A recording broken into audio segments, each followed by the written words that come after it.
Andrewom Stroehleinom from Human Rights Watch, European Media and Editorial Director. Welcome to our program. Thank you for having me. We're witnessing for, it will be 2 months on 7th of December this year of, extreme violence in the Middle East between Israel and Hamas. We saw first the abduction of hostages and terrible atrocities from the side of Hamas, and then retaliation basically of Israel. What's the situation at the moment? What are your assessments and what are your recommendations concerning the human rights in the region, especially now in Gaza and with Israeli hostages? Mm-hmm. Yes, well, as you say, it really started off with these atrocities on the 7th of October, and we shouldn't just overlook that. It's the types of atrocities they were, the shooting into crowds, the attacks on people's homes, and this taking of hostages. These are war crimes, without question. And I think, looking at the way Europe or the EU responded and its member states responded in that to those atrocities, they're very quick to and right to condemn them and call for action. And unfortunately, what we've seen over these last 7 or 8 weeks is the atrocities that are happening in response to that initial set of attacks. We don't really see most EU members really acting with that kind of urgency, because we're seeing real horror on the ground in Gaza. Thousands of people killed, thousands of children killed. Remember, Gaza is 2.2 million people. Half of them are children. Half of 2.2 million are children. 80% of Gaza now is, people are internally displaced. The amount of suffering is just incredible, even for a region that has seen, intense suffering in previous crises. But what we're looking at for now is for the European Union and its member states to really kind of catch up to what's been happening on the ground. They've had 7 or 8 weeks now to kind of understand that this, as you say, retaliation, it seems almost, is really unjustified, and we're seeing atrocities in response to atrocities, and there's nothing that can justify that. We saw how European Union countries voted at the UN General Assembly resolution on Gaza. There, different sides were taken. Let's call it that way. But we see what's happening, as you've rightly pointed out, within the European Union. As the Achilles heel basically is European common foreign policy. So in that regard, and concerning the fact, unfortunately, that politics is play out in 4 years' term, we'll have EU elections next year. How do you see, we saw that European Union is pumping up humanitarian aid. They're like the biggest donor to Palestinians as such, but what can be done basically to stop it? Because we still have a situation that Israeli hostages are somewhere there. Mm-hmm. They're not freed, and we have such huge suffering, especially of the most vulnerable categories as kids.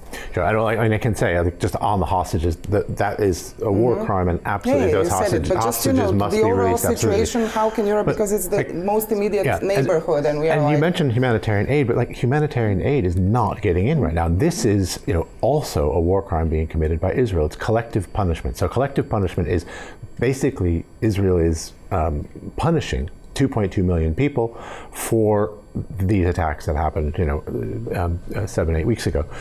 And this collective punishment is something that, could be called out by individual EU member states. I completely agree. To see a common EU policy on this is it's hard to imagine it happening very quickly, but individual member states can. And in fact, Belgium is a good example and has taken some of these, the recommendations that we've made at Human Rights Watch, and others have made, of course, as well. And criticized and condemned the atrocities on one side, criticized and condemned the atrocities on the other, and most importantly, maybe called for justice to start moving at the International Criminal Court, which has jurisdiction over these crimes.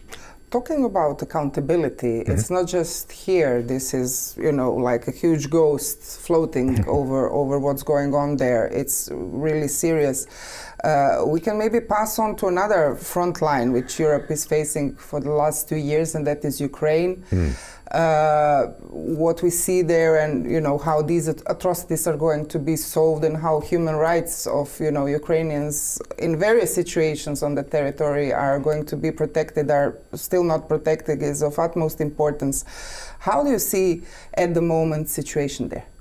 Well, we've seen a lot more from the European Union and its member states in regard to accountability, in regards to helping refugees from Ukraine. What do you think is that? I think there's a number of reasons. I think, you know, one, it's next door. It's right there. So it is, you know, whatever happens in Ukraine is going to happen, you know, it's going to be felt immediately next door. I think another reason is, you know, you have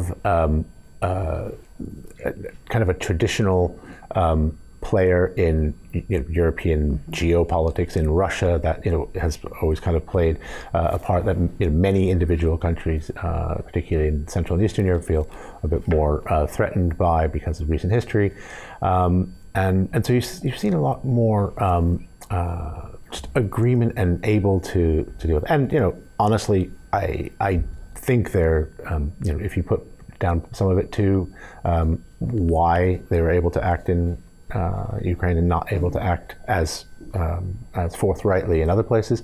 I mean, racism. I mean, let's face it. It's. But calling about what you just said, we have Europe, which likes to brag that it's based on human rights, that it's based on rule of law, and we had a similar situation. That's, you know, wars and are unfortunately places on the verge of our humanity where war crimes happen, crimes against humanity happen, and we saw hospitals being killed, we saw kindergartens being killed, and other places, and there was overall condemnation of that. Why is it so difficult? Was it just racism? Well, I think that's one aspect. I think it being next door is really is really probably the main one, and the historical aspect as well. I mean, but the unity scene is really, well, except maybe Hungary, you know, the unity is really has been incredible. And like even on things like refugees, right? Like they did the right thing. You know, we as Human Rights Watch and other human rights organizations have always been pushing governments, particularly in Europe, to be doing the right things, and we're always, you know, almost always disappointed that they don't do them. And on this, they did. Look, it's something that I think will have real lasting impacts, you know, in Europe in ways that. Conflicts that are farther away may not. But as you say, Europe is founded on certain principles of human rights and democracy. And if we can get it right here, why can't we get it right there, right? And that is the question we're going to come back to, because I think it's also, you know, we can discuss about is it still here or not. I want to go on to another topic. We've mentioned 2024. We remember what happened in 2015. You've mentioned a couple of times the word migration and refugees. We now can see that migration issue is going to be like the main topic of the election. What we see now, you know, the migration package is being criticized a lot by human rights organizations. We saw recently this agreement between Italian Prime Minister and Albanian Prime Minister on how to know. I remember during Austrian presidency there was an idea to kind of outsource.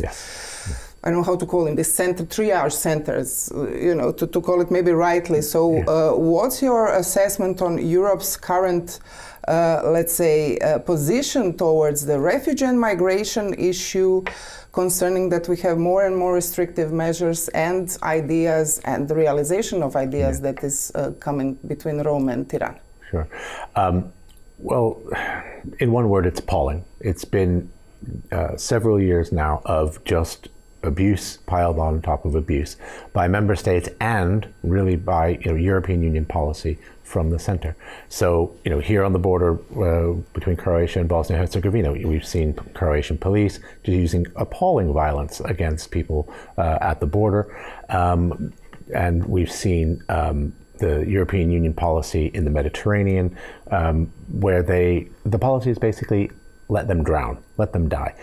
they're stopping and cutting search and rescue. They cut search and rescue. They block search and rescue of independent groups that do it. They criminalize, and then they criminalize helping people, like criminalizing humanitarian efforts, which is, I mean, it's bizarre, it's absurd, it's inhuman. But it's happening. And unfortunately, it is happening, and it's happening in multiple states, multiple member states, and it seems to be getting worse. And, you know, there's maybe two things going on. One is they're trying, like, the center and center-right politicians are kind of trying to take ideas from those farther right on the spectrum to kind of undermine them, but it doesn't really work because it just kind of it lets those ideas into the room, and then, you know, 2 years down the line they need even harder policies and policies that are less in line with rights, and I think it's been instrumentalized by politicians to such a degree when really, you know, the numbers we've been talking about have actually not been huge, right? I mean, since you can see it's 2015 perhaps, but, you know, the numbers recently are not so, it's not going to bring down a block of countries that is whatever 450 million. I mean, I think, you know, we can be a little bit more confident as Europeans that but there is always an argument in strategy that, you know, we have this negative demography, and the continent just on our south will have 1 billion of people younger than 30 by 2050. But instead of kind of finding some ways, it's again, you know, building walls and blockages. It's like it's running away from your own principles, right? When the European Union was founded on democracy and human rights. It is the core of our values, and to just sort of dismiss it, throw it away, ignore it, is unconscionable. It's something that, you know, we're seeing more and more, particularly with, you know, refugees and migrants, and it's like the most powerful people trying to harm some of the most powerless people. People don't even have a vote. People don't have anything. They've lost their home. They've lost, you know, maybe because of a war or some other calamity that's affected their lives. They've lost their family. They've lost everything they own. They have nothing at all. And here you have the most powerful states, some of the most powerful states, and the richest states, you know, treating them inhumanely, just for political gain. It's really appalling. In Croatia, we have a big issue of, let's say, labor force. We are lost almost 1 million people in the last couple of years. We have really negative trend, and now we have more and more, you know, co-citizens, not with citizenship, but foreign workers coming here to work. What's, from your side, important to say to kind of to secure them, their human rights and their workers' rights being here as foreign workers, because most of them, which we see, of course, on the street, as we are a small country, come from, for example, southeast of Asia. Well, I mean, we look at again, these founding principles of the European Union, and we take them very seriously. I think actually there's a lot there that you can work with, that every country can work with, and just say, okay, these are the values that we believe in, and we're going to treat people fairly and decently and humanely. I don't think it's actually super radical. You know, I think it's to stick up for your principles, to stand by your values. I think we can do that. Talking about that, there is, I don't know if I can use the word movement or tendency, maybe it's a better word, in the world to kind of redefine or put another twist to what human rights mean. We have it, you know, basically from those actors in the world who are somewhere at their own courtyards or globally want to reduce what we call human rights. So how do you see this tendency? Because these forces are growing more stronger in the world. Yeah, we see a lot of governments pushing to, as you say, reduce rights or reduce respect for rights, to kind of roll back on rights. And you see that on a number of levels. For example, China tries to undermine many of the international bodies working on human rights. And so I guess the reasoning is if you weaken the international bodies, then you weaken the power of governments to act and speak out and whatnot. And so you often see them, but they're not the only ones. I mean, certainly the government of Ethiopia tried to, you know, undermine international attention to its own conduct of the war in Ethiopia. Yeah. So in Tigray, yeah. So I think there are a lot of governments that don't like human rights because when we're talking about respect for human rights, it puts obligations on them. So yeah, they don't like checks on their power, and especially the more authoritarian the government, the less they like or appreciate checks on their power. I want to ask you one more thing. Commentator Simon Jenkins in Guardian a couple of weeks ago wrote fantastic, basically editorial saying that after all that he covered in his life as a journalism, now with war in the Middle East, he cannot watch the news anymore. You saw that. It's not because, you know, how terrible the news are, but the way that we kind of are faced through this with horrors on such an acceleration and on such a scale that it's maybe for, you know, biology, if nothing else, unbearable. So you, as Human Rights Watch, work a lot also on mental health issues. Globally, the issue of trust is a huge problem, especially in Europe. Trust in, you know, traditional institutions, trust in the media. And with war in the Middle East, we have huge disinformation influence through social media, you know, from fake news, from deep fakes, from AI misusage.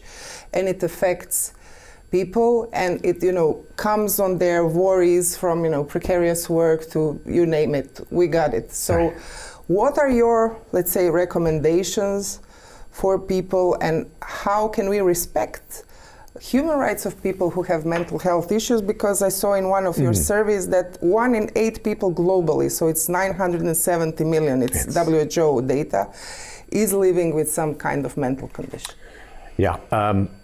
Yeah, it's interesting to connect those two, just the sort of the way the world's going and how difficult it is. And you know, we have this, just as a bit of an aside, at Human Rights Watch, because as you know, many of my colleagues have to look at horrific pictures pretty much every day and you know, we have a lot of, you know, psychological support internally and externally for you know, for staff. But when, you know, taken across society, we have done as a part of our disability rights division in Human Rights Watch, has done a lot of work looking at how to deal with mental health crises better. And there's a lot of countries that get it very wrong. So when someone's having a mental health problem and having some kind of personal crisis, a lot of times that gets sort of funneled into either the police or into the hospitals, the emergency room, or hospitalization. And it's a very institutional approach. It's a very top-down, kind of very authoritarian kind of, you know, approach to.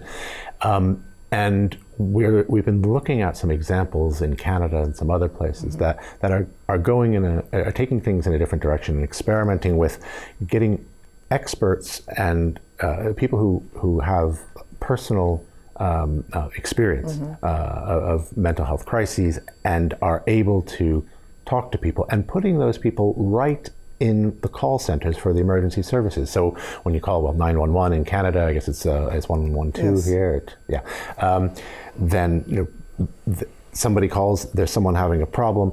You know, traditionally in a lot of places that goes right to the police, and the police come out, and then it makes the problem worse, right?